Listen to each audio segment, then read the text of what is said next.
अस्सलाम वालेकुम जी। आज ईद के लिए बहुत ही स्पेशल रेसिपी मैं आपके साथ शेयर करूंगी।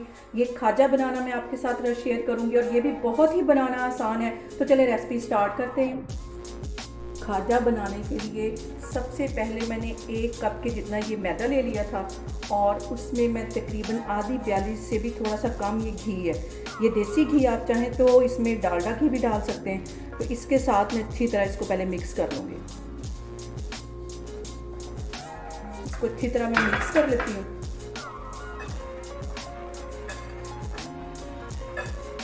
अभी इसमें पानी नहीं डालना, पहले सिर्फ मैदे को और घी को अच्छी तरह मिक्स करना है ताकि ये अच्छी तरह सारे मैदे के ऊपर घी लग जाए। तो इससे हमारे जो खाजे हैं वो बहुत ही क्रिस्पी बनेंगे। इसको पहले मैं मिक्स कर लेंगी अच्छी तरह।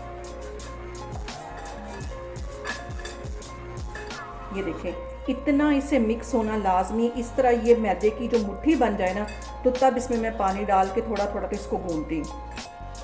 अब इसमें मैं पानी डाल के हल्का हल्का थोड़ा थोड़ा पानी डाल के तो इसको गूंदती जाऊँगी।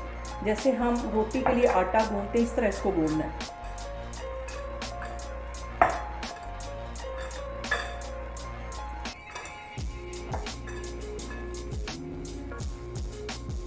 आप लोग भी इसे ईद पे लाजमी बनाएं, बहुत डिफरेंट है ये भी रेसिपी और बहुत मज़े की ये बनती है।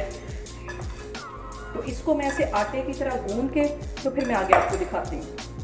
यहाँ पे मैंने मैदे को अच्छी तरह गूंद लिया है और इसको रेस्ट के लिए रखने लगी।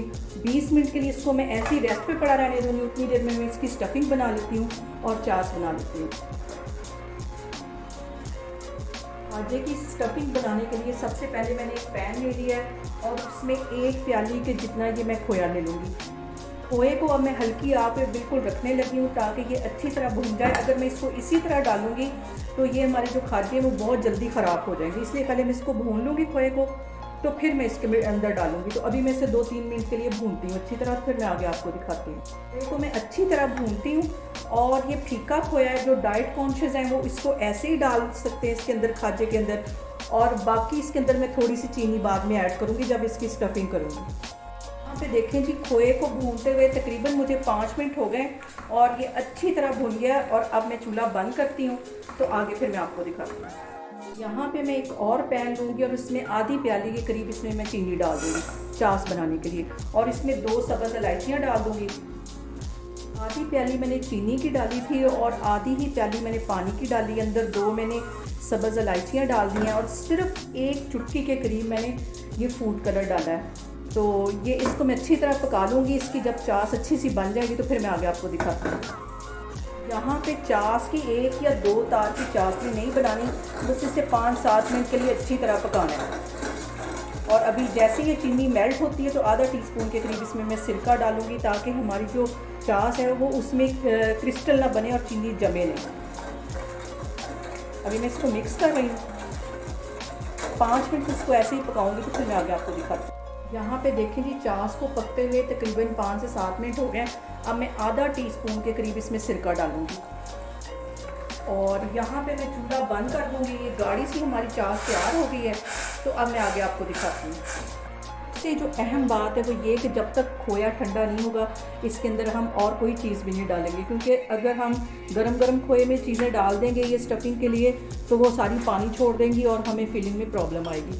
तो यहाँ मैंने 1 प्याली के करीब ये नारियल पिसा हुआ ले लिया। ये इजीली बाज़ार से मिल जाता है, ये इसके अंदर चला जाएगा। फिर 10 से 15 बादाम है कटे हुए, ये मैं इसमें डाल दूँगी। और ये चारों मगज़ हैं, ये वाले थोड़े से इसमें चले जाएंगे 2-3 टेबल स्पून के करीब। और ये काजू हैं, ये भी मैंने बारीक काट लिए थे, 8-10 ये काजू हैं, ये भी इसमें चले जाएंगे। इन सारी चीज़ों को मैं अच्छी तरह मिक्स करती हूँ। यहाँ पे मैं सारी ये चीज़ें अच्छी तरह मिक्स कर लेती हूँ। खोया भी यहाँ ठंडा हो गया था।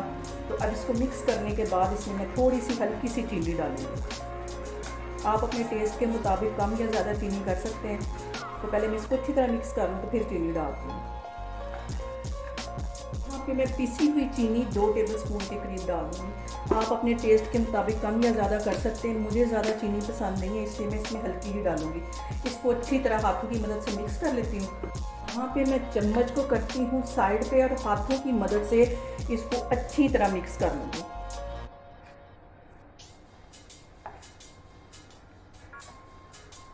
इसको मिक्स करके एक साइड पे कर लेती हूँ, तो आगे फिर मैं आपको दिखाती हूँ। ये देखें ऐसी भुरभुरी सी इसकी स्टफिंग होनी चाहिए लीक। यहाँ पे देखें जी, डो को रखे हुए तकरीबन 20 से 25 मिनट हो गए। एक दफ़ा फिर इसे मैं अच्छी तरह गूंद लेती हूँ ताकि ये हमारी स्मूथ सी डो तैयार हो जाए। और इसको इसी तरह गूंदना है जिस तरह हम रोटी के लिए आटा गूंदते हैं। और एक दफ़ा फिर इसको मल लेती हूँ। यहाँ पे मैं इनके सबके छोटे छोटे पेड़े बना लूँगी और इसे एक प्लेट में रखती जाऊँगी।